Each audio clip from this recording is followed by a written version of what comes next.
kay Budi. Hindi, mabuti na lang siguro, Budi, na magbukod ka na lang. Total, sinabi mo naman talagang magbukod ka, di ba? Kasi, wala rin eh. Sabi niya, ganun talaga ma, kasi bisit pa ako ngayon, dami akong binabayaran. Kaya, nangungunan ako sa inyo na wala akong ibibigay. Sabi ko, lagi ka na lang ganyan, lagi ka nangungunan, wala kang ibibigay. Nung sabihin ko sa'yo, kahit wala kang ibibigay pera, bumili ka ng bigas kasi dito ka kumukuha ng pambaon mo. Bumili ka na lang kahit bigas. Lagi din kami nagtatalo ng ni Bobby, alam mo ba? Ngayon, si Charles naman ngayon ang pumalit. Parang baliwala na lang sa kanya. Kaya alam mo, kasi iniipon ko yon. Kapag nagtalo kami dalawa, sasabihin ko sa kanya, ikaw, mayabang ka lang magsalita, lahat ng mga sinasabi mo, pinaan mo, di ba?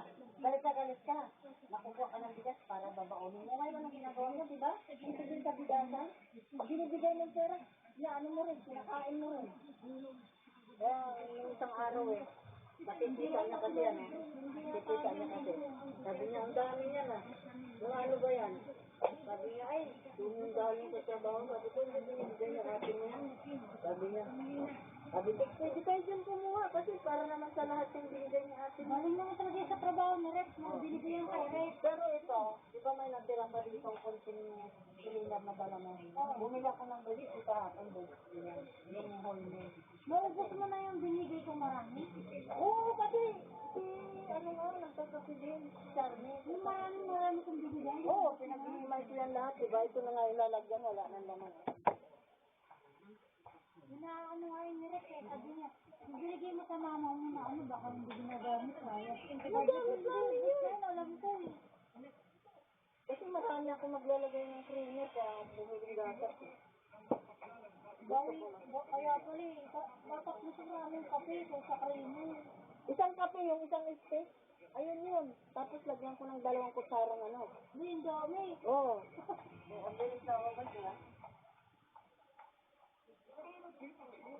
Samatala nga.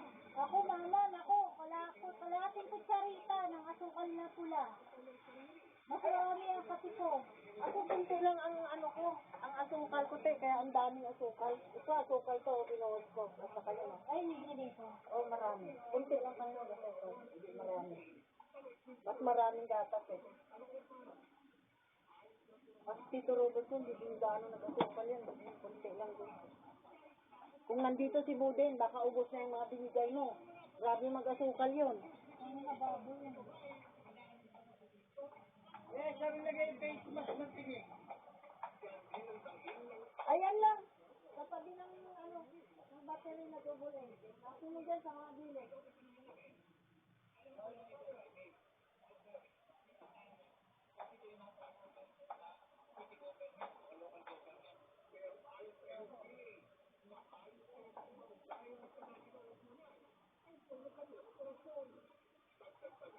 Pag niliguan ko ito mga iba ko, maganda na to.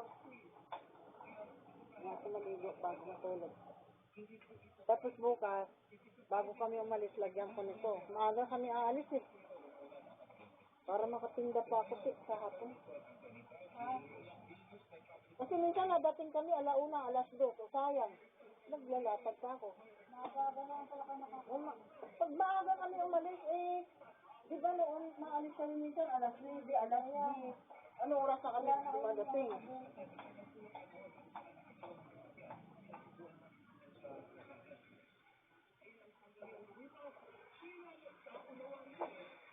Pauna-una kasi pag umuwi kami, nag-express kami para mabilis.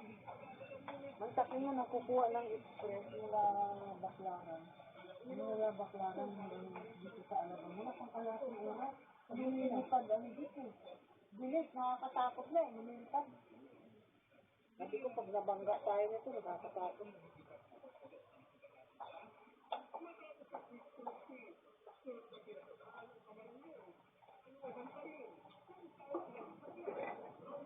Lobe, marami ka ng pwenta, be. Ano na? 100,000. Oo, ayan. Sana ako, wala. Oo, hindi ang loob mo, lagi ka negatibo. Inanong ako dyan. Wow! Kumandang bigla. Oh, tanda.